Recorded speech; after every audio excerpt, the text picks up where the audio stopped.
আমি রিম্পা। তোমাদের সবাইকে আমার চ্যানেল জাস্ট ওয়াচ রিম্পাতে স্বাগত জানিয়ে আজ আমি একটা নতুন গল্প নিয়ে এসেছি। বন্ধুরা, যদি আমার গল্প ভালো লাগে তাহলে একটা লাইক আর একটা কমেন্ট করবেন, আমার ভালো লাগবে। তো বন্ধুরা, আসুন গল্পটি শুরু করি।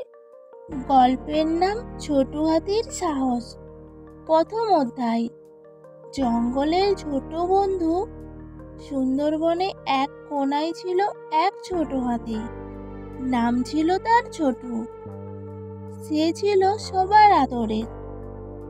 মা হাতির পাশে পাশে ঘুরে বেড়াতো, শিখতো কিভাবে জল খুঁজে বের করতে হয়, কিভাবে পাতা ছিঁড়ে খেতে হয়।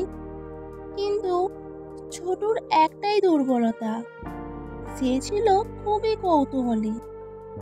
একদিন সে মা বাবার চোখ এড়িয়ে অনেকটা দূরে চলে যায়।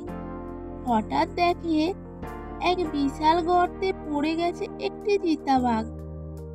গর্তটা এত গভীর যে উঠতে পারছে না। চিতাবাঘ তাকে দেখে কাতর গলায় বলল, বাবা হাতি, একটু সাহায্য করো। আমি যদি এখানে পড়ে মরে যাই তাহলে আমার ছানাগুলো না খেয়ে মরে যাবে। ছোটু বলল, এই তো সুযোগ।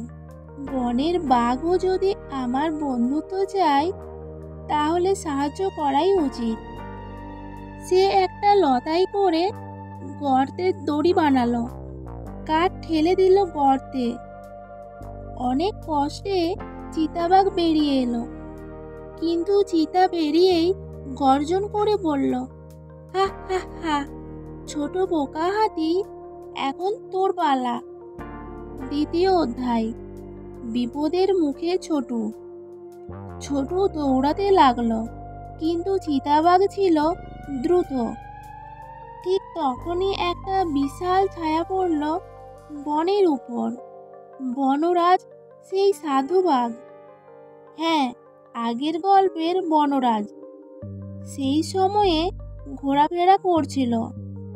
সে দেখতে পেল ছোটু পালাচ্ছে আর চিতা তাকে ধরতে চাইছে।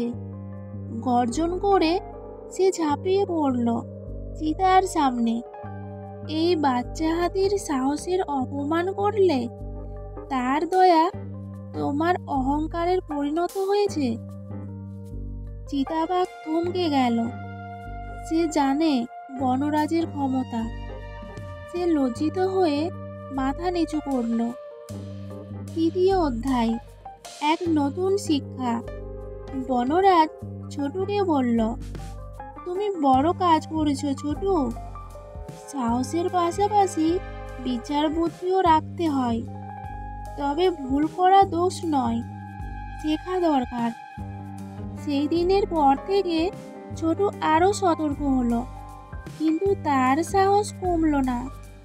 বনের সবাই তাকে ছোট সাহসীর নামে ডাকতে লাগলো।